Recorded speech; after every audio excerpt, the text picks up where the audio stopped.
Deus nos tem dado a oportunidade de viver e procurar viver uma vida digna daquilo que nós proclamamos crer. Se proclamamos crer na verdade, que Deus nos ajude a viver uma vida verdadeira. Se proclamamos viver uma vida de fidelidade, Deus nos ajude a sermos fiéis e que Ele nos sustente na nossa jornada. Em todos os momentos precisamos dEle. Todos tenham um bom dia e que a graça do Senhor seja abundante em cada coração. Bem, seja curado. Nós sabemos que existem doenças psíquicas, físicas e doenças que a gente pode, às vezes, dizer espirituais, carnais, diabólicas, infernais, que levam a pessoa a praticar atos por causa de doenças no coração.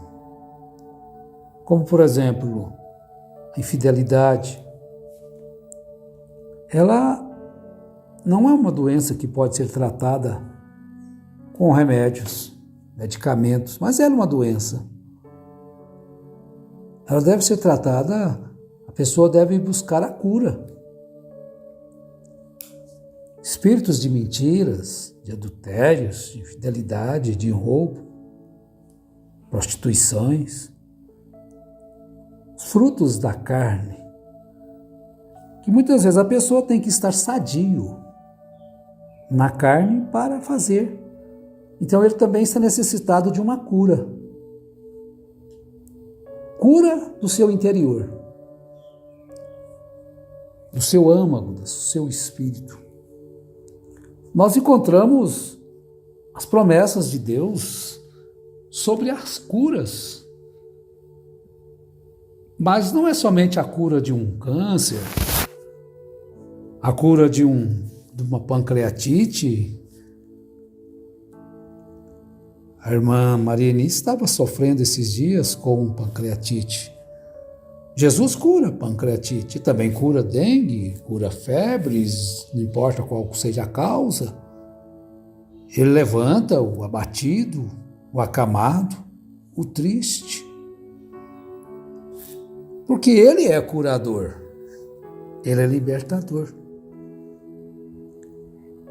E nós encontramos milagres e milagres que Jesus realizou, e até o ponto de João escrever no seu último capítulo do seu Evangelho algo impressionante, que nem tudo que Jesus fez aquilo está escrito. Não está escrito. Agora, tem pessoas que acreditam que teve homem que fez mais milagres do que Jesus. Tudo bem, porque Jesus disse que fariam maiores do que aquele. Não disse que fariam mais, né? Mas maiores. Agora, o escritor João, ele diz assim nos 2 últimos versos do seu Evangelho, do capítulo 21, né? Este é o discípulo que dá testemunho a respeito destas coisas e que as escreveu, sabemos que o seu testemunho é verdadeiro. Há, porém, ainda muitas outras coisas que Jesus fez. Se todas elas fossem relatadas uma por uma, vejam bem, ele não está afirmando, ele está dizendo, creio eu, que nem no mundo inteiro caberiam os livros que seriam escritos. Ele está dizendo, creio eu, porque Jesus operou milagres. E ele veio fazer isto. Conforme a profecia a seu respeito, Isaías 61, que ele relatou em Lucas capítulo 4, quando ele leu aquela parte de Isaías 61. Ele leu em Lucas capítulo 4, quando lhe deram aquele livro de Moisés e ele abriu e então leu esta parte de Isaías 61.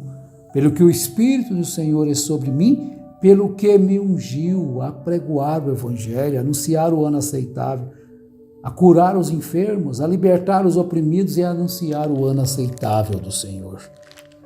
Então, João está dizendo que ele é curador, fazedor de milagres, realizar o impossível.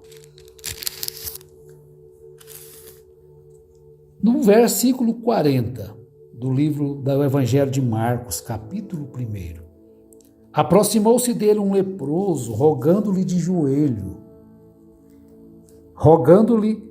joelhos, se quiseres, podes purificar-me. Jesus quer te curar. Ele quer me curar, ele quer me libertar, ele quer me livrar de espíritos errados.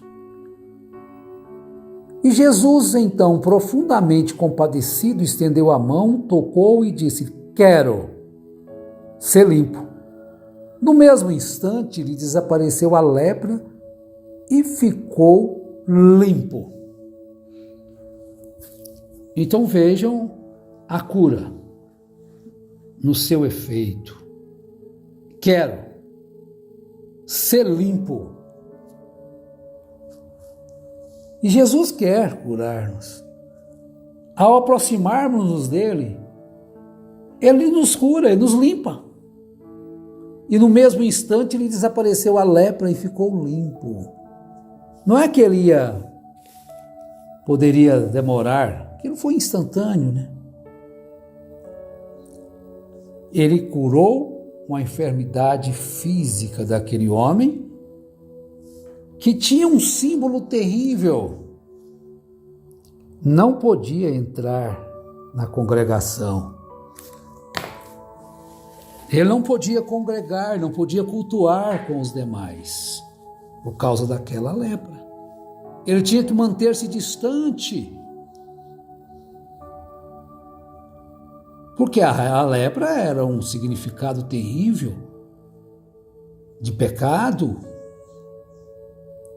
Agora, Jesus expulsou demônios.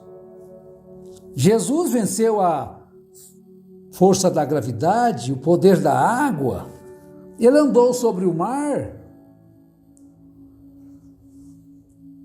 Ele curou também a sogra de Pedro.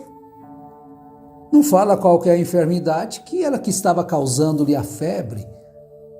Mas ele a tomou pela mão e a febre a deixou. Ele expulsou demônios. Ele abriu os olhos aos cegos. Ele ressuscitou mortos. Ele não precisou de fazer um grande alvoroço, um grande movimento para ressuscitar o filho da viúva de Naim. Ele não precisou de fazer uma barulheira, um alvoroço para chamar Lázaro para fora. Ele deixou que cada um fizesse aquilo que tinha que fazer. Eles tinham que tirar a pedra, a incredulidade. Pode ser considerada a pedra como uma incredulidade. Tira a pedra. Já te disse, se tu creres, tu verás a glória de Deus, mas tira a pedra, você crê? Então tira a pedra. Quando tiraram a pedra, Jesus não fez um alvoroço. Ele disse em uma forte voz: Lázaro, vem para fora. Pronto. Não precisava de mais nada, porque ele tinha tudo o poder em si para fazer tais coisas. Nós encontramos aquela cura do paralítico em Cafarnaum, também está no capítulo 2 de Marcos. Aqueles homens que desceram ele por cima do telhado até perto de Jesus. Mas ali estava Jesus para mostrar que ele não era apenas curador. No verso 5 diz: vendo-lhes a fé, Jesus disse ao paralítico: filho, os teus pecados estão perdoados. Será que ele estava naquela condição por causa dos seus pecados?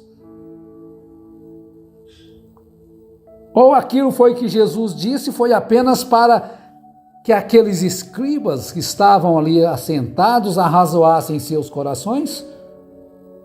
Porque ali arrazoavam em seu coração, porque fala ele deste modo? Isto é blasfêmia. Quem pode perdoar pecados senão um que é Deus? Deus estava em Cristo, na sua plenitude, revelando, escondido em seu Filho. Agora Jesus, percebendo logo por seu espírito que eles assim arrazoavam, disse-lhes: por que arrazoais sobre estas coisas em vosso coração? Qual é mais fácil?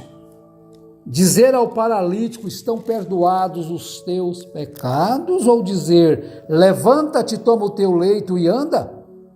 Ora, para que saibais que o Filho do Homem tem sobre a terra autoridade para perdoar pecados, disse ao paralítico: eu te mando, levanta-te, toma o teu leito e vai para a tua casa.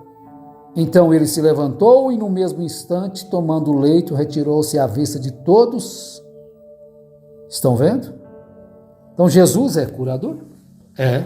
Jesus é libertador? É. E não sabemos quantos milagres Jesus fez. Mas Jesus não está interessado em somente curar o teu corpo físico. Tem algo dentro do homem que precisa ser curado. Olha, que através do arrependimento ele alcança essa cura. Olha o que diz Oséias no capítulo 14, sem citar as referências do Velho e do Novo Testamento, só esta aqui nós vamos citar. Tende convosco palavras de arrependimento. Por quê? Pelos teus pecados estás caído. Então ele dizendo a Israel: volta, ó Israel, para o Senhor teu Deus, porque pelos teus pecados estás caído.